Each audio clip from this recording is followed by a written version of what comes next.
অসম আদিত্যৰ সমূহ দৰ্শকক স্বাগতম জনাই আজিৰ অন্বেষণৰ অনুষ্ঠান আমি আৰম্ভ কৰিছোঁ। আজিৰ এই বিহুৰ বতৰত আমি এনে এজন অতিথি নিমন্ত্ৰণ কৰিছোঁ, যিজন অতিথিয়ে এই হৃদয়ত আছে বিহু, অসমীয়াৰ হৃদয়তো বিহু আছে।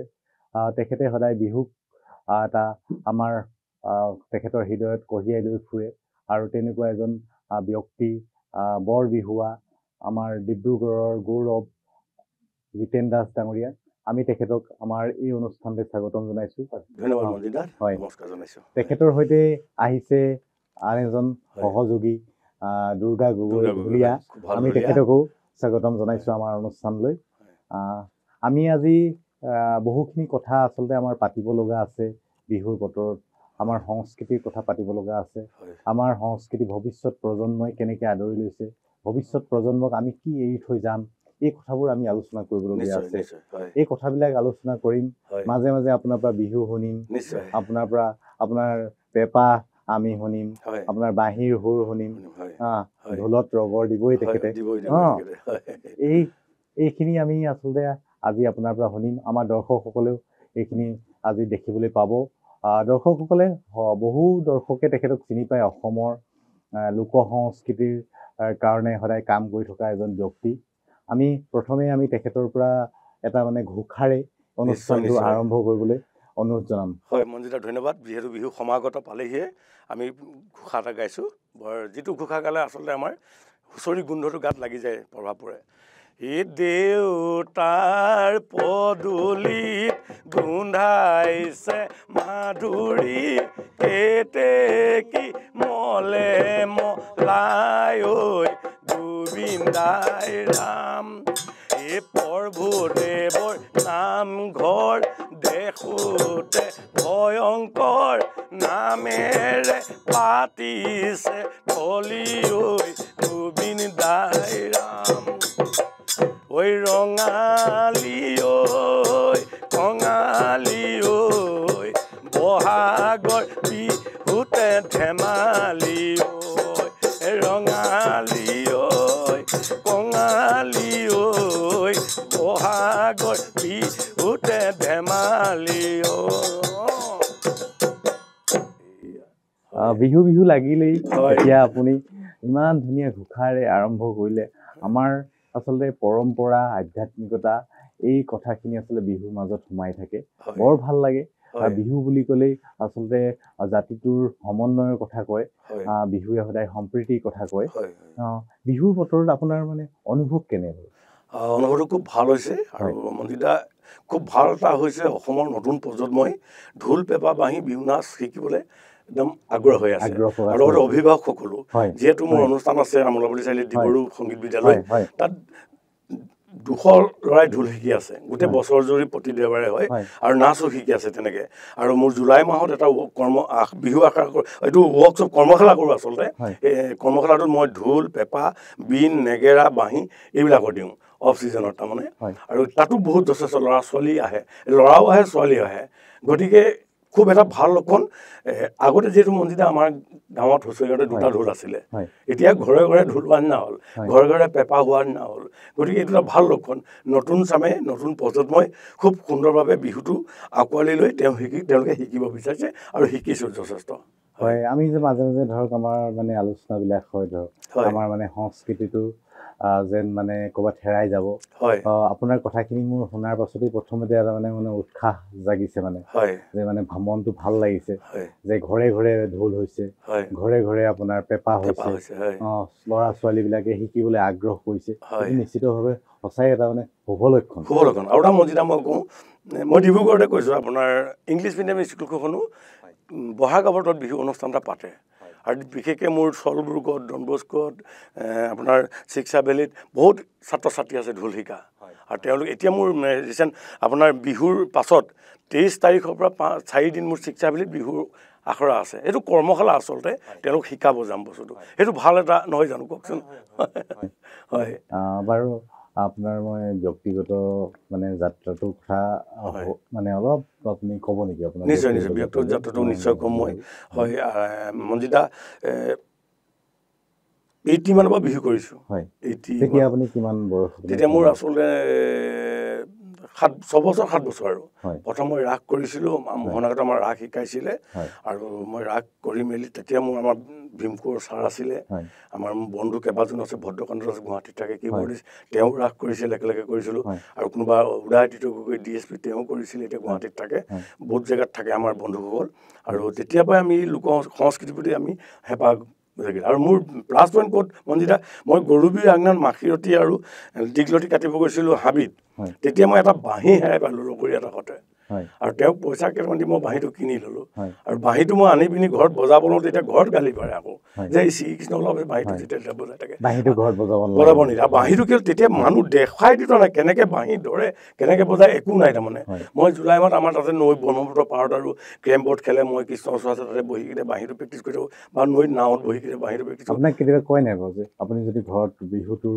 বিহু এফাকি যদি আপুনি গাই দিয়ে আপোনাৰ মা বা মায়ে কয় নেকি এনেকৈ বাৰু যে এই ফাকি বিহু ঘৰত গাব নাপায় নহয় এই ফাকি বিহুটো মানে দেউতা মাক বাপেকৰ সন্মুখত গাব নাপায় কৈছিলে যে বিহুৰ আমাৰ স্বকীয় বৈশিষ্ট্য আছে আৰু বিহু আমাৰ তেনেকৈ লিখি গৈছিলে প্ৰকৃতিমূলক বিহু নাম লিখি গৈছিলে সৰুসকলৰ বাবে আৰু যেতিয়া আমি হাবিত যেতিয়া আমি গছতলত বিহু কৰোঁ ডেকা গাভৰু মুকলি বিহু তেতিয়া প্ৰেম প্ৰীতি নাম আছে আমাৰ হুঁচৰিটো আমাৰ প্ৰকৃতিমূলক বিহু নাম বুৰঞ্জীমূলক বিহু নাম আখ্যানমূলক বিহু নাম এইবিলাক অগছসকলে সৃষ্টি তেনেকৈ কৰি গৈছিলে সেইটো কৈছিলে যে ঠাই বিশেষে বিহু নামবিলাক গাবি ভাল হ'ব তেতিয়া কৈছিলে ভাল কথা কৈছে আপুনি সেই তেতিয়াৰ পৰা যে আপুনি যাত্ৰাটো আৰম্ভ কৰিলে তেতিয়া আপুনি ধৰক এটা সময় নিজে শিকিছিলে মানে এতিয়া এজন লোক সংস্কৃতি সাধক হিচাপে প্ৰতিষ্ঠা লাভ কৰিলে এতিয়া আৰু মানে তেতিয়াৰ যিটো বিহু সেই বিহুটোৰ মাজত মানে ল'ৰালিৰ বিহু আৰু এতিয়াৰ বিহুৰ মাজত কেনেকুৱা পাৰ্থক্যটো আপুনি ক'ত বিচাৰি পায়নে পাৰ্থক্য বহুত হৈছে মঞ্জিত বৰ আচলতে হেৰি বহুত পৰিৱৰ্তন হৈছে এটা কথা আমি মানিম সংস্কৃতি বহুত দিন পৰিৱৰ্তন হ'ব কিন্তু আমি ঘাই শিপাডাল আমি কেতিয়াও এৰি দিব নালাগিব আজি আমাৰ অগছসকলে আমাৰ যিবোৰ অভিজ্ঞ ব্যক্তিয়ে সেই গুণীমণিসকলে লিখিব নাজানিলে পঢ়িব নাজানে তেনেকেই ঠাইতে বিহু নাম ৰচিছিলে হয় গৰু চৰাওঁতে হয় মাছ মাৰোঁতে হয় হাল বাওঁতে হয় কিবা অনুষ্ঠানত বিহু নাম ৰচি যোৱাৰ নাম গাইছিলে ইমান সুন্দৰভাৱে গতিকে সেই বিহু নামসকল নামবিলাক আমি আচলতে এতিয়া আমি সেইবিলাক অলপ বিকৃত ঘটাইছোঁ আজি বিহু গীত বুলি কৈছে মই বিহু গীতটো একেবাৰে মই মানি নলওঁ আমাৰ বিহু নাম কৈছোঁ বুৰঞ্জীমূলক বিহু নাম যুগে যুগে বিহু নামবিলাক সৃষ্টি হৈছিল আপোনাৰ ধৰক এতিয়া আপুনি বিহু ধৰক নামৰ কথা ক'লে ধৰক বিহুৰ নাম হয় বিহু গীত এটা পাৰ্থক্য নাই জানো আছে কাৰণ বিহু বিহু নামটো ৰচনা কৰিব পাৰি জানো নোৱাৰি কোনে ৰচিছিল এতিয়াও তাৰ কোনো লিপিবদ্ধ হেৰি নাই আমাৰ বিহুৰ নামটো তাহানিতে ধৰক কৃষকৰ মুখে মুখে স্বতঃস্ফূৰ্তভাৱে প্ৰকাশিত যিখিনি তেওঁলোকৰ মনৰ ভাৱ সেইখিনিয়ে ধৰক বিহু নাম নহয় এতিয়া ধৰক যিবিলাক ধৰক কেছেটত গাইছে বা ক'ৰবাত গাইছে আচলতে সেইবিলাক আচলতে কি হয় সেইবিলাক বিহু গীত আৰু বিহুসৰীয়া গীত বা বিহু গীত বুলি আমি বিহুসৰীয়া গীত বুলি ক'ব পাৰোঁ আচলতে কাৰণ বিহু নামটো হ'ল আপোনাৰ বিহু নাম গ'লে বিহু পকে যেতিয়া বিহু নাম পুৰণা বিহু নামখিনি গাই দিয়ে মানুহ একদম ৰ'ব নোৱাৰে নাচিবই আৰু মানে তেনেকুৱা বিহু নাম অজস্ৰ আছে আৰু বিহু নামবিলাক অগছসকলে আমাৰ যুগে যুগে সৃষ্টি কৰি আহিছে যেনেকৈ আপোনাৰ ধৰক বিহু গছতলত আছিলে তাৰপিছত আমাৰ ৰাজ দৰবাৰলৈ আনিলে তেনেকুৱা এটা বিহু নাম আছে তেনেকৈ কৈছে বহু যুগৰ আগতে কৃষিজীৱি অসমে বিহু পৰ্ব মানিছিল বৰ আহঁতৰ তলতে বিহুক ল'লে আদৰি বাট চৰা থলে হুঁচৰি আহোম ৰজা স্বৰ্গদেউ প্ৰমোদ সিংহৰ দিনতে তাৰপিছত আকৌ জয়মতী খাচি দিলে তাৰ ওপৰতো বিহু নাম লিখিলে জয়মতী জেৰেঙা পথাৰত তেজেৰে ৰাঙলী গায়তত বিন্ধালে চোৰাতত ডকালে তেও জয়মতীয়ে সৈনা কাঢ়িলে তাৰপাছত এইবিলাক চীন ভাৰতৰ যুদ্ধ হ'ল তাতো বিহু নাম ৰচিলে বমদিলা লৈ যাবানে চীনা যুদ্ধ চাবানে চীনা যদি গুলি মাৰে বুকু পাতি লবানে ঐ শ্বহীদৰ নাম। আকৌ আমাৰ যেতিয়া ভাৰত স্বাধীন হ'ল তেতিয়া বিহু নাম লিখিছে, গান্ধী আমাৰ জাতিৰ পিতা দিলে আমাক স্বাধীনতা, কনক লতা কুশল কোঁৱৰ ভোগেশ্বৰী তিলক ডেকা ৰণৰ সাজে স্বৰ্গলৈ গ'ল। চাওকচোন বিহু নামবিলাক কেনেকৈ স্বতঃস্ফূৰ্তভাৱে গাই আছিলে, ৰচি আছিলে অগষ্টসকলে। হয়, আমাৰ ধৰক বিহু বুলি ক'লে ধৰক আমাৰ ধৰক ৰং ৰহইচ গীত মাত এইখিনি কথাই মানে সৰ্বসাধাৰণতে আমাৰ মানে ধৰক মানুহে বুজি পায় ধৰক মানে আমাৰতো অসমীয়া মানুহেতো জানেই ধৰক আমাৰ যিখিনি, কিন্তু ধৰক আমি আমাৰ বাহিৰৰ মানুহখিনিৰ মাজত যে আমাৰ বিহুৰ যে এটা যে নিজস্ব এটা বৈশিষ্ট্য আছে, বিহু মানে যে অকল আমাৰ গীত মাত এইখিনি কথা নহয়, আমাৰ বিহুত আধ্যাত্মিকতা আছে, পৰম্পৰা আছে, ৰীতি নীতি আছে, এইখিনি আচলতে আমাৰ নতুন প্ৰজন্মই, আপুনি যিহেতু এই নতুন প্ৰজন্মৰ লগত এটা আপোনাৰ সংযোগ আছে, আপোনাৰ নিজৰ এখন স্কুল আছে, নতুন প্ৰজন্মই এইখিনি কথা শিকিছেনে বাৰু? এইখিনি আপুনি তেখেতলোকৰ মাজত বিলাই দিয়াৰ চেষ্টা কৰিছে? নিশ্চয় মই চেষ্টা কৰিছোঁ। যিহেতু আমাৰ চাওক, আমাৰ সুধাকণ্ঠ ভূপেন হাজৰিকাই বিহুক লৈ বহুখিনি কাম কৰিছিলে। তেওঁক নামতে লিখিছে বহাগ মাহটো এইটো ঋতু নহয়, ইমান ধুনীয়া শব্দ নহয়, অসমীয়া বিহুৰ আয়ুস ৰেখা কৈ গৈছে। তেওঁ আৰু বহুত গান আছে তেনেকুৱা বিহুক লৈ। বিহুটো তেওঁলোকে একদম সদায় শুদ্ধৰ ওপৰত জীয়াই ৰাখিবলৈ তেওঁলোকেও চেষ্টা কৰি গৈছে। আৰু এতিয়া আমি কেৱল মই শিকিছোঁ গুণী মানি ব্যক্তিসকলৰ ওচৰত গৈ মই পেপাৰ শিকিছোঁ। আজি ভূপেন হাজৰিকাও এটা নামত পেপাৰ কলি এটা গাইছিলে,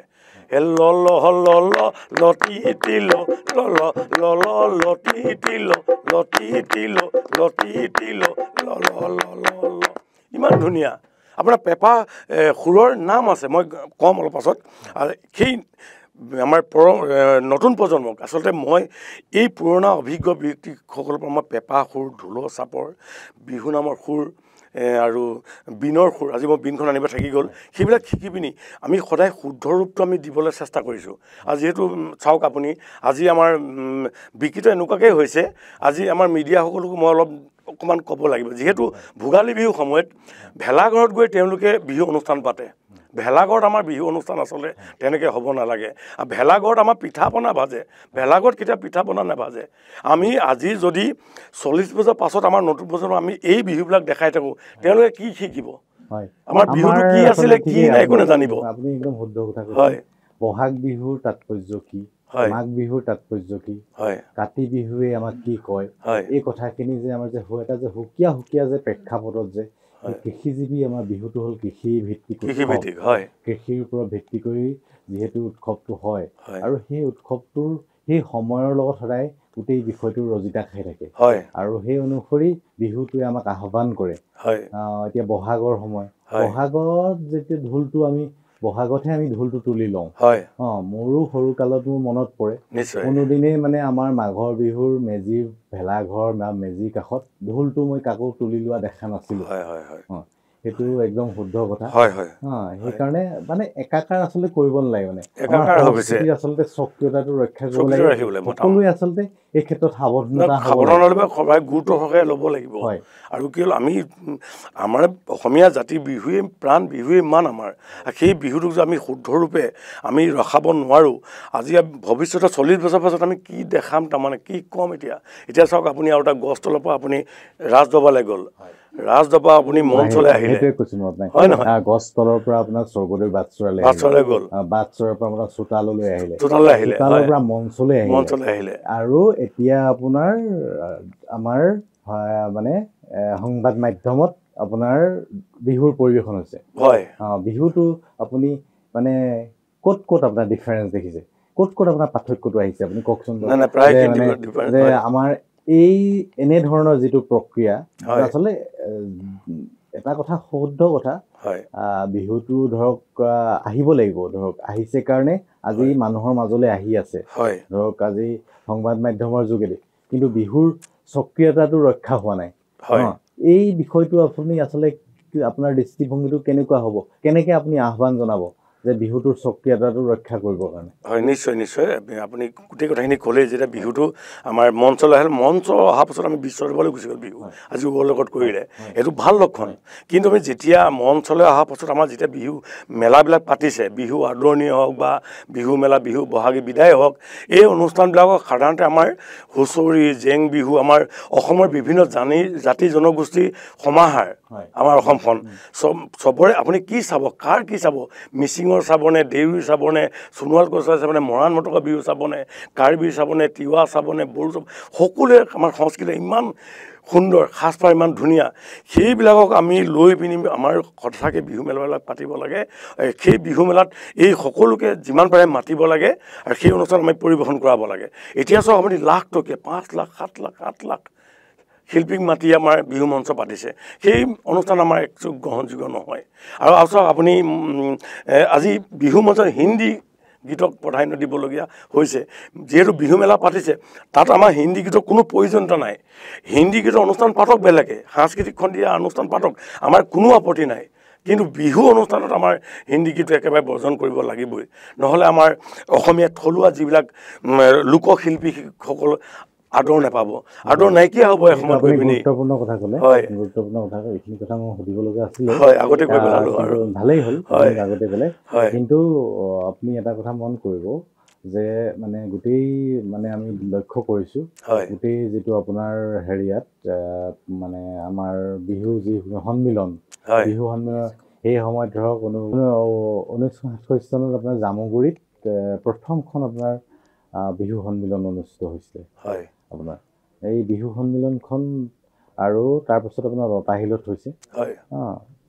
আধা গোবিন্দ বৰুৱাই সেই সময়ত আপোনাৰ মঞ্চলৈ বিহুটো আনিলে মঞ্চলৈ বিহুটো অনাটো এটা অৱশ্যম্ভাৱী এটা প্ৰক্ৰিয়া এইটো আহিবই কিন্তু মানে কি আমাৰ যি বিহু আছিলে সেই বিহুৰ যিটো সক্ৰিয়তা মই ভাবোঁ মঞ্চত আপোনাৰ বিকৃতি ঘটা নাছিলে কিন্তু এটা সক্ৰিয় এটা হেৰিয়াত প্ৰক্ৰিয়াত চলি আছিলে কিন্তু যেই আপোনাৰ এতিয়া শেহতীয়াকৈ যিবিলাক হৈছে ঘটনা আপোনাৰ হিন্দী গীতৰ বিহুত পৰিভৰ হৈছে আপোনাৰ উদ্যান নৃত্য প্ৰদৰ্শন হৈছে এইবিলাক নিশ্চিতভাৱে আচলতে কেতিয়াও অসমীয়া জাতিটো শক্তিশালী নকৰে কিন্তু তাৰ মাজত এটা কথা আমি ক'ব লাগিব আৰু আপোনাৰ দৃষ্টিভংগীটো আমি জানিব বিচাৰিম যে আপুনি এজন লোকশিল্পী সাধক এজন আপুনি বৰবিহুৱা এই বৰবিহুৱাজনে আপুনি এটা কথা অনুভৱ কৰিছে নেকি বাৰু যে আমাৰ একাংশ লোকে বিহু সন্মিলনৰ নামত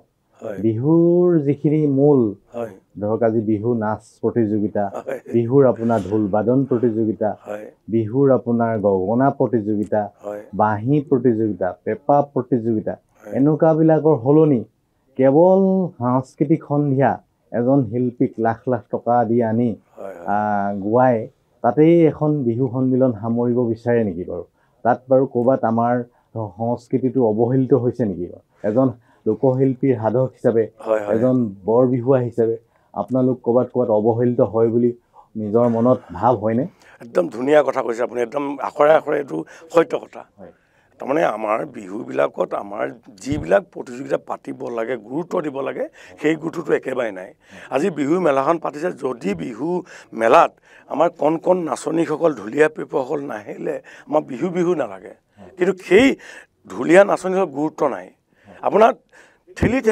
10জনী 20জনী উঠাই দিয়ে 3 মিনিট নাচিব দিয়ে কিন্তু সেই নাচনীসকলক পেপুৱাসকলক আমি প্ৰাধান্য দিব লাগিব আৰু আমাৰ বিশেষকৈ বিহু অনুষ্ঠান কাক লৈ পাতে এই ঢুলীয়া বিহুৱা নামতিক লৈ পাতে আৰু সেইটো আমাৰ এতিয়া বহু মঞ্চত আমি ডিব্ৰুগড়ত মই বিহুৱা নাচিছিলোঁ এতিয়া বিহুৱা প্ৰতিযোগিতা নাই ডিব্ৰুগড়ত এইটো বিলুপ্ত হোৱা নিচিনা হ'ল ঠিক তেনেকৈ পেঁপা বাঁহী ঢোল বাদনৰ কম্পিটিশ্যন একদম সীমিত ক'ৰবাত পাতে নেদেখাই হ'লোঁ কিন্তু আমাৰ একদম প্ৰথম লক্ষ্য হ'ল আমি বিহু মেলা পাতিছোঁ আজি মই এটা কথা কৈছোঁ আমাৰ জয় হাইস্কুল খেলপথাৰ আপোনাৰ আৰম্ভ কৰা জ্যোতিপ্ৰসাদ আগৰৱালাদেৱে এইটো ডাঙৰ এটা কথা তাত আমাৰ বনগীত প্ৰতিযোগিতা জ্যোতি সংগীত বিষ্ণুৰাভাগ প্ৰতিটো গীতেই পাতিছিলে ঢোল পেঁপা বাঁহী গগনা সুতুলি বিহুৱা চব পাতিছিলে কিন্তু সেই এতিয়া নাইকিয়া হ'ল তাত নাই আৰু বাকী অনুষ্ঠানটো নাইকিয়া হ'ল মই বিহু কমিটিসকলক অনুৰোধ জনাইছোঁ যে আমাৰ প্ৰথম আমাৰ লোকবাদ্যসমূহক প্ৰাধান্য দিব লাগিব আৰু এই ঢোল পেঁপা গগনা বাঁহী সুতুলি বিহুৱা এইবিলাক অনুষ্ঠান পাতক আৰু বিহুৱতী সৰু হওক ডাঙৰ হওক চব বিহুৱতী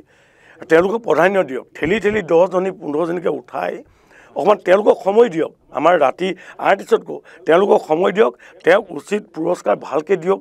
আৰু পুৰস্কাৰ আপোনাৰ কি ক'ম, প্লাষ্টিকৰ কিবা কিবি দিয়ে, তাতকৈ আমাৰ বান কাঁহী, বানবাতি বা শৰাই, বঁটা, সংস্কৃতি তেনেকুৱা দিয়ক। আৰু মই বিহু মঞ্চত আৰু এটা মঞ্জিতা কৈছোঁ, এইয়া বজৰৰ গামোচা দিয়ে, আমাৰ থলুৱা শিপিনীয়ে বোৱা গামোচা দিব লাগে।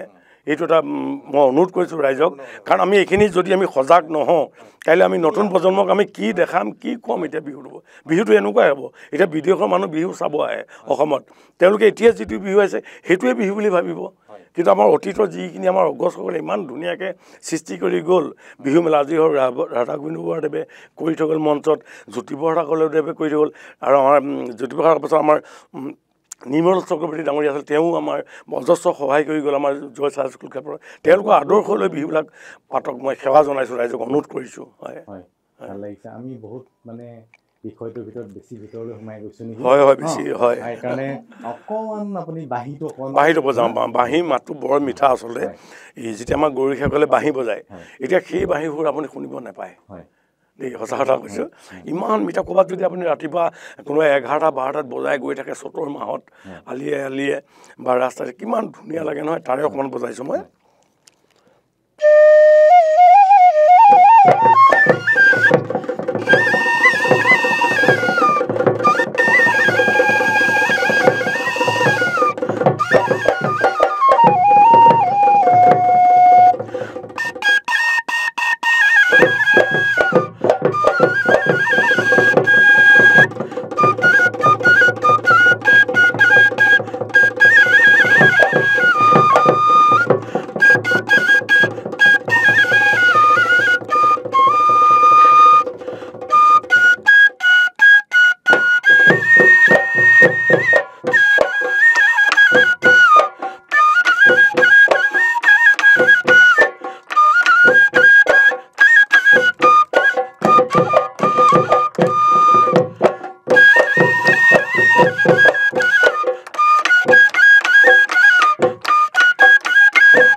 ভাল লাগিলে, বৰ সুন্দৰ।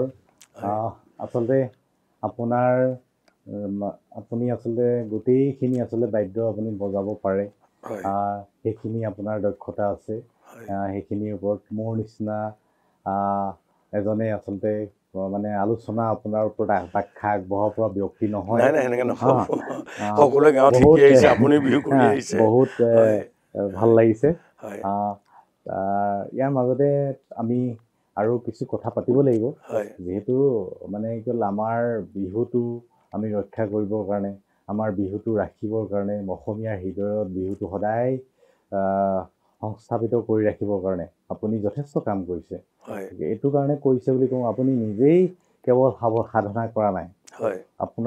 আপুনি যিখিনি আপুনি আজি ধৰক ইংৰাজী মাধ্যমৰ পঢ়া বিদ্যালয়ৰ ছাত্ৰ ছাত্ৰীসকলে আপোনাৰ মানে শিষ্য হিচাপে আছে, এইটো অলপ আগতে আপুনি কৈছে, এইটো নিতান্তই মানে এটা বহুত শুভ লক্ষণ।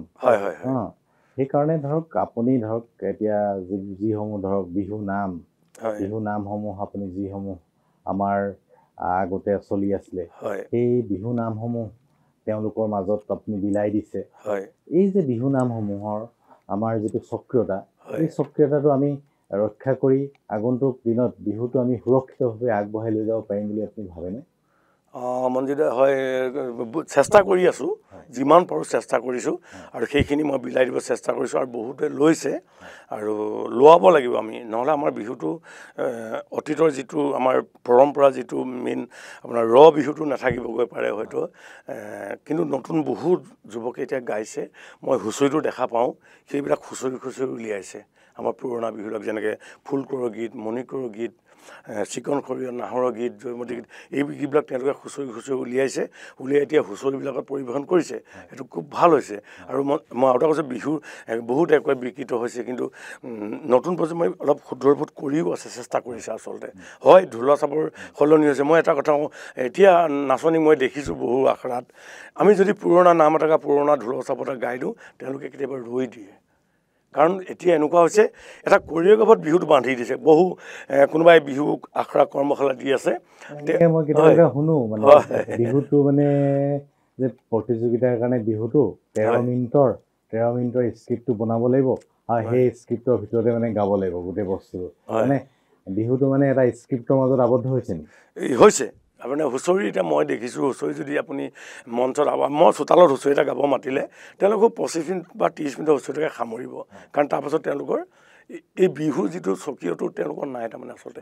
এই স্বকীয়টো জানিবলৈ মোৰ দলত মই এতিয়া হুঁচৰি গাম, মোৰ সৰু চেমনীয়া আৰু ডাঙৰ দুটা দল আছে। মই আজি এইটো ধৰি 25 বছৰ কৰি শিকাই আছোঁ।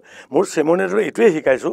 আৰু চেমনীয়া দলটো আচলতে মই বিভিন্ন ঠাইৰ ল'ৰা শিকিছে, তেওঁলোকক মই হুঁচৰি ঘোষাবত কেনেকৈ জুৰিব লাগে। তাৰপিছতে আপোনাৰ আমাৰ নিয়ম আছে, চেলেং যোৰা, গামোচা যোৰা, শৰাই যোৰা, আমাৰ বিহু নামসকল দি গৈছে। তাৰ উপৰি আশীৰ্বাদ কেনেকৈ দিয়ে, সেইখিনি মই এটা তেওঁলোকক প্ৰশিক্ষণ দি আছোঁ। আৰু মোৰ চেমনীয়া দলক মই 2 ঘণ্টা হওক সিহঁতে গাই থাকিব পৰা ক্ষমতাটো মই দিছোঁ, শিকাইছোঁ। সেইখিনি আচলতে লাগিব, মানে লাগিব, গোটেইখিনি আচলতে সমাহাৰ, যোজনা ক'ত ব্যৱহাৰ হ'ব, হয়নে নহয়? এতিয়া ঘোষা আপুনি কৰিলে যেনেকৈ আপোনাৰ পদ ফাঁকি ক'ত ব্যৱহাৰ হ'ব, এই কথা বতৰাবিলাক যদি ভালদৰে যদি শিকি নলয় নতুন প্ৰজন্মই, নিশ্চিতভাৱে আমাৰ নিশ্চিতভাৱে অসুবিধাৰ সন্মুখীন হ'ব, হয় নহয়? নিশ্চিত। আপোনাৰ চাওক, আপোনাৰ হুঁচৰি শেষত আমাৰ যেতিয়া আশীৰ্বাদৰ শেষত আমাৰ নাম লিখি থৈ গৈছে যে লাই মাজে মাজে লফাদা লিডালি, তাৰ মাজতৈ খুতৰা শাক, শুনিব নাপাওঁ। আৰু আছে, এটা বাতি নৰু, এটা বাতি পনৰু, এটা বাতি খুতৰা শাকে আইদেউ, এটা বাতি খুতৰা। ইমান ধুনীয়াবিলাক লিখি থৈ গৈছে, নেগায় আপোনাৰ। এতিয়া শৰাই যোৱাৰ নাম ইমান ধুনীয়াকৈ, গামোচা খোজা নাম আছে। আগফালৰ চোতালত সৰু মাই, তাতে বয়া চিলা সৰু মাই, চৰায়ে ছিঙিলে সূতা সৰু মাই, ফুলামকৈ গা মোচা বৈ চানে নাই, যদি তুমি বৈ চিলা কিয় দিয়া নাই। এইবিলাক আমাৰ হেৰাই যাব এতিয়া যদি আমি হুঁচৰিত এইবিলাক নকৰোঁ। আমি যদি এই 25 মিনিটৰ বা 20-30 মিনিটৰ এটা কাটত কৰোঁ, আমাৰ সেইবিলাক নাইকিয়া হ'ব এতিয়া। হয়, আৰু এটা মই কওঁ আপোনাৰ, এই গগনা, আমি গগনা আজিলৈ গানত বজাইছিলোঁ, নাম আছে। এতিয়া কি হ'ল, মাত্ৰা, কেই মাত্ৰাত বজাব, টিত তেওঁ তই টিত। কালি মোক ফোন কৰিছে, এই মাত্ৰাটো কি? এইবিলাক হয়, স্কেলটো লাগে, কিন্তু আমাৰ গগনাৰ নাম আছে, গগনা উৰণি, গগনা পুৰণি ঐ, গগনা পুৰণি ঐ, গগনা পিন্ধিলে গুণে, বচাবৰ শইকীয়া মৰিবৰে পৰা ঐ, মৰিবৰে পৰা ঐ, গগনা বজাব কোনে। এই নামবিলাক গগনাত গাইছিলে, এতিয়া মাত্ৰা হৈ গ'ল। এতিয়া এইবিলাক এতিয়া অলপ বিকৃত হৈছে, নাই হোৱা বুলি আমি নকওঁ, সেইটো কথাটো আপোনাৰ। ঠিক তেনেদৰে পেপাত সুৰ আছে আমাৰ। আগতে আমি ধৰক প্ৰতিযোগিতাবিলাকতো দেখোঁ, ধৰক গগনাটো গোৱাৰ আগতে এই ফাঁকিটো গাই লয়। আজিকালি মানে ধৰক মানে নাগায়, মানে ইটোৰ পাছত সিটো বজাইহে যায়, মাত্ৰা বজাই যায়, হয়নে?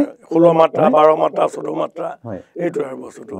হয়, এতিয়া পেপাৰটো তেনেকুৱা আমাৰ ওচৰত সুৰ লিখিছিলে, চাওক, কলি ধান ধুন ক'ত থলি, ধান ধুন ক'ত থলি, ক'ত থলি, ক'ত থলি, ক হে মন ঐ কালি আহিলা, হে মন ঐ কানি বান কৰিলা, ঘৰত বা হৈছে কি হে। এইবিলাক পেপাৰ সুৰ। আকৌ কৈছে, আলিয়ে মহেলা নীললে মইনা, মহেলা নীললে মইনা, গোৱাল বা কেনিনো গ'ল। বহুত পেপাৰ বজাই দিছোঁ দেই, এইবিলাক সুৰ আজিকালি নাপায় আপুনি শুনিবলৈ।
অত্যন্ত মানে ভাল শুনি বহুত ভাল লাগিছে পেপাৰ সুৰ বুলি ক'লে আৰু কথাই নাই পেপাৰটো আচলতে আমি বাহিৰত গ'লেও পেপাৰটো বজাব দিয়ে বহুত ভাল পায় পেপাৰ মিঠা মাত আমি পাতিয়ে আছো ধৰক প্ৰতিযোগিতাৰ কথা যে প্ৰতিযোগিতাই যে আগৰ যিখিনি মানে যে মৰ্যাদা সেইখিনি ক'ৰবাত হেৰুৱাইছে আৰু এটা আপোনাৰ মোৰ কথা শুনিব মন যায় মানে এতিয়া প্ৰতিযোগিতাবিলাকত ধৰক এতিয়া নাচনীকে আপোনাৰ মুগাৰ সাজ বাধ্যতামূলক কৰা নিচিনা হৈছে ধৰক আপোনাৰ ধৰক ঢুলীয়া বা বিহুৱাসকলেও ধৰক মুগাৰ সাজ আপোনাৰ পৰিধান কৰে এনেকুৱা ধৰক এটা বাধ্যতামূলক নিচিনা হৈছে প্ৰতিযোগিতাত কিন্তু বিহুত মানে ধৰক মানে মই যিমানখিনি পঢ়িছোঁ যিমানখিনি জানিছোঁ আগৰ পৰা ধৰক এনেকুৱা বাৰু বাধ্যতামূলক কিবা আছে নেকি নাই নহয় বাধ্যতামূলক নাই আৰু আপোনাক তাতে মই সংযোজন কৰিছোঁ যে মানে ধৰক যদিহে এনেকুৱা বাধ্যতামূলক কৰি দিয়া হয় ধৰক প্ৰতিযোগিতামূলক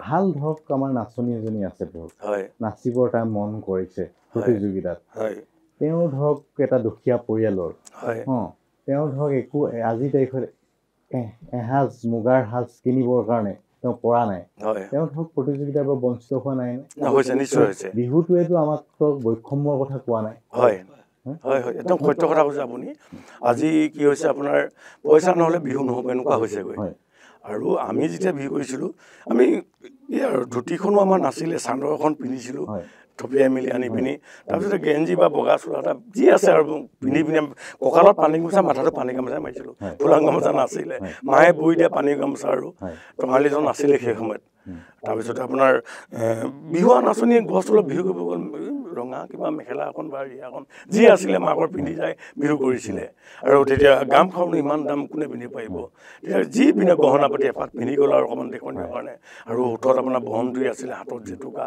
খোপাত খোপো বতৰ ফুল কৰিছিলে সেই নাচনী তেনেকেই ধুনীয়া লাগিছিলে আৰু আমাৰ প্ৰথম কথা হ'ল আমাক খুব সুন্দৰকৈ নাচিব পাৰিব লাগে গাব পাৰিব লাগে আৰু এতিয়া কি হ'ল মই বিশেষকৈ ডিব্ৰুগড়ৰ কথা কৈছোঁ আৰু ডিব্ৰুগড়ত আমাৰ অলপ ভাল আছে প্ৰতিযোগিতাবিলাকত যিহেতু আয়োজক কমিটিয়ে ঢুলীয়াখিনি যোগাৰ কৰি দিয়ে আৰু সেই ঢুলীয়াত নাচনীজনী আহি নাচিব পাৰে কিন্তু অসমৰ বাহিৰত ক'ৰবাত নাচিব গ'লে নিজৰ দল লৈ যাব লাগে মঞ্চত আৰু এটা কথা অকণমান বাধ্যতা লাগে যিহেতু আমি প্ৰতিযোগিতালৈ গুচি গ'লোঁ প্ৰতিযোগিতাত যিহেতু আমি এটা ঐক্য লাগিব দলীয় ঐক্য লাগিব সাজপাৰবোৰ এক হ'ব লাগিব সেই অনুপাতে সেইটো কৰিছে প্ৰতিযোগিতাৰ কাৰণে কৰিছে কিন্তু আমি যি স্বতঃস্ফূৰ্ত আমি যেতিয়া মঞ্চত কৰিম আমি আমাৰ কোনো ইয়াত সাজপাৰ কথা নাহে আমি যিটো আমি ঘৰত যিটো আমাৰ পৰম্পৰা সাজপাৰ আছে আমি সেইযোৰ কৰি আমি বিহু কৰিব পাৰোঁ এইটোৱে আৰু লক্ষণ হয় ধন্যবাদ দুটা কথা আপুনি গুৰুত্বপূৰ্ণ কথা ক'লে বিহু মঞ্চত যিটো আপোনাৰ হিন্দী গীত তাৰপিছত বিহু মঞ্চত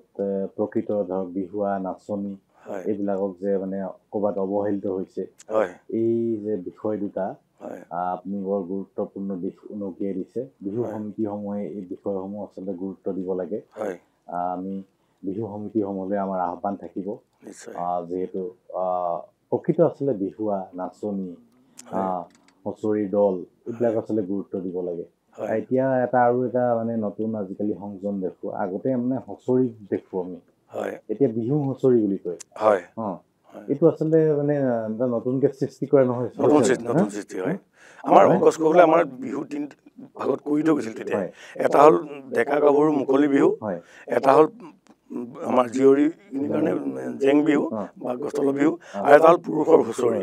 এই তিনিটাই নহয় জানো? তিনিটাই ইমান ধুনীয়াকৈ দিছে, আৰু সেই প্ৰতিটো বেলেগ কিবা প্ৰয়োজন নাই হয়। আৰু প্ৰতিটোৱে আপোনাৰ ধুনীয়াকৈ নামবিলাকো দি থৈ গৈছিলে, জেং বিহুৰ নাম তেনেকৈ দি গৈছিলে, আৰু সৰুসকলে গাবৰ কাৰণে প্ৰকৃতিমূলক বুৰঞ্জীমূলক দি থৈ গৈছে, আৰু হুঁচৰি তেনেকুৱা ফুলকমণিকৰ গীতবিলাক আছিলে সুন্দৰভাৱে দিছিলে। এতিয়া চব একাকাৰ হৈ গৈছে। হয়, খুব ভাল লাগিলে আপোনাৰ লগত কথা পাতি। এতিয়া মই ভাবোঁ আপুনি এটা গীতেৰে আপোনাৰ মানে অনুষ্ঠানটো, গীত মানে নহয় আৰু ধৰক বিহু নামেৰে আপোনাৰ অনুষ্ঠানটো সামৰণি দিছে আগবাঢ়িবলৈ। খুব ধুনীয়া পুৰণা নাম আছে। আচলতে মই দুখিত, এইখিনি খুব বিহু কৰি থকা যে মাতটো ভাঙি গৈছে। তথাপি বিহুত মাত ভাঙেই, আচলতে সেয়াই বিহু। বিহুত মাত নাভাঙিলে মজা নাভাঙিবই। তাৰমানে মই অলপ আগতীয়াকৈ লগাই ল'লোঁ বিহুটো, আৰু উপায় নাই।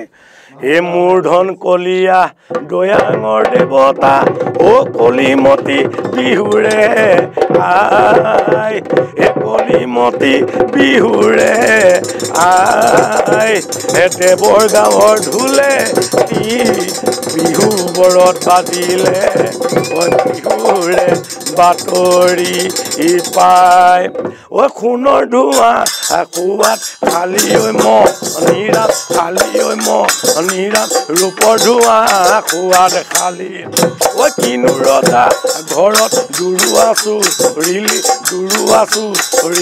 ডিঙি চিপে ধৰি ললি, ঐ নাহছে না মোৱা ওলাই ৰাতিপুৱা, চকুৰি কুকুৰাৰ ভাৰ, দিহিঙয়ে পানী কৰে তলে বলে, দিহিঙয়ে পানী কৰে তলে বলে, ঘাটয়ে নকৰাই পাৰ, ঘাটৰ পক্ষী ঘোঁৰা উঠি ফুল কোঁৱৰে, চাবুকে মাৰিলে তাতে হৰিলৰে, চাবুকে মাৰিলে চাত, আকাশে নিলে কি পাতালে নিলে কি, নিলে মাহৰে বাটে হৰিলৰে, নিলে মাহৰে দিলে মাহৰে বাট, গছতে নুগয়ে গয়ে বহাগে, পালেহি বহাগে পালেহি, ফুলিলে ঐ লতা, কৈ নুকৈ থাকিলে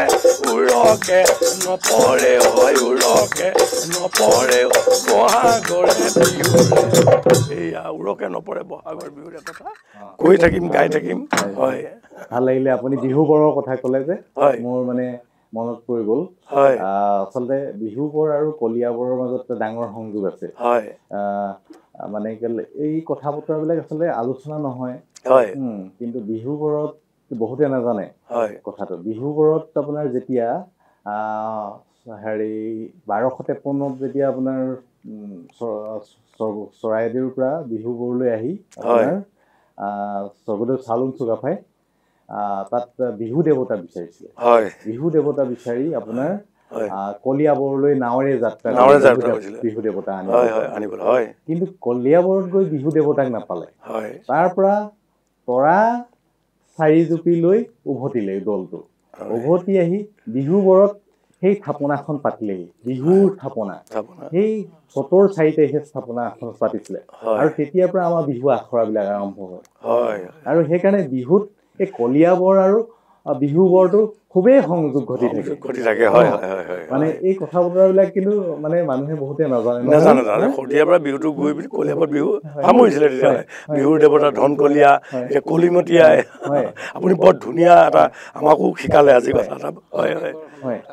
এই মানে এই বিষয়বিলাক যে আমাৰ প্ৰতিটো যিটো মানে আহিছে, মানে এটা ধৰক মানে এখন ঠাই নাম, এটা মানে চৰাই নাম বা এজোপা গছৰ নাম, এই কথা বতৰাবিলাক আহোঁতে মানে কিবা এটা মানে আধ্যাত্মিকতা, কিবা এটা প্ৰাকৃতিক কিবা কথা জড়িত হৈ আছে। মই যে ক'লো দেৱৰ গাঁও, এতিয়া দেৰগাঁও, তেতিয়া বিহু নাম দেৱৰ গাঁও বুলিও আছিলে। মোক অগষ্টলে কৈছিলে, সেইকাৰণে মই দেৱৰ গাঁও বুলি কৈছোঁ কথাটো। মানে সেইটোৱে মানে আপুনি এই কথাখিনিও কৈছে যে বিহুত ধৰক যিটো আমি বিহু আমি প্ৰাকৃতিক বিহুটো স্বতঃস্ফূৰ্ত প্ৰকৃতিৰ কথা বিহুত থাকেই থাকিব নৈ জান জুৰি খাল বিল পাহাৰ পৰ্বত মূলতঃ প্ৰকৃতিৰ কথাই থাকে হয় কিন্তু যিসমূহ ধৰক প্ৰেমৰ সন্দৰ্ভত ধৰক আজিৰ তাৰিখত কিছুমান ধৰক যিবোৰ কথা প্ৰেমৰ স্বতঃস্ফূৰ্ত কিছুমান আমাৰ বিহুগীতবিলাক এনেকুৱা অশ্লীল নহয় কিন্তু আজিকালি আমি মন কৰিছো শেহতীয়াকে বিহুৰ নামত কিন্তু কিছু কিছু ক্ষেত্ৰতে অকণ অশ্লীলতাৰ বেহাৰ আমাৰ ধৰক আমাৰ বিহুটো ধৰক আমাৰ কথাখিনি ধৰক প্ৰকাশভংগীটো যদি ইমানেই যদি আমাৰ উলংগ ৰূপত আমি যদি প্ৰকাশ কৰোঁ নিশ্চিতভাৱে আমাৰ জাতিটোৰ গাত আঘাত আনিব সংস্কৃতিৰ গাত আঘাত আনিব আপোনাৰ ক্ষতি হৈছিলে ব্ৰিটিছ আহি পিনি আমাৰ বিহুটো বন্ধ কৰিছিল অশ্লীল বুলি তেতিয়া আপোনাৰ মহিমিত তাতিংগীয়া চেনিমাইদাস আনন্দ দাসে গৈ গুৱাহাটী তেওঁলোকৰ আগত নাচি দেখালে যে বিহুটো অশ্লীল নহয় তেতিয়া আমাৰ আকৌ পুনৰ বিহুটো জাতীয় উৎসৱ হিচাপে ঘূৰি আহিছে এইটো বহুত ভাল লাগিলে কথা কিছুমান ক'লে বহুত ভাল লাগিলে আপুনি যথেষ্টখিনি আমাক সহযোগ কৰিলে আজি এই অনুষ্ঠানটোত আহি আমাক যিখিনি সহযোগিতা আগবঢ়ালে তাৰ বাবে আপোনাক ধন্যবাদ জ্ঞাপন কৰিছোঁ দুৰ্গা গগৈ ডাঙৰীয়াকো ধন্যবাদ জ্ঞাপন কৰিছোঁ আপোনালোকৰ এই লোক সংস্কৃতিৰ যি সাধনা এই সাধনা আগন্তুক দিনত বৰ্তাই ৰাখক আৰু আমাৰ নতুন প্ৰজন্মৰ মাজত বিলাই ৰাখক আৰু বিলাই গৈছেই আপুনি ৰাখিব বুলি আমি বিশ্বাস কৰোঁ পুনৰ কৃতজ্ঞতা জ্ঞাপন কৰিছোঁ আৰু সমূহ দৰ্শকৰ লগতে আপোনাকো আমাৰ ৰঙালী বিহুৰ ওলগ জনাই অনুষ্ঠানটো ইমানতে সামৰণি মাৰিছোঁ ধন্যবাদ ধন্যবাদ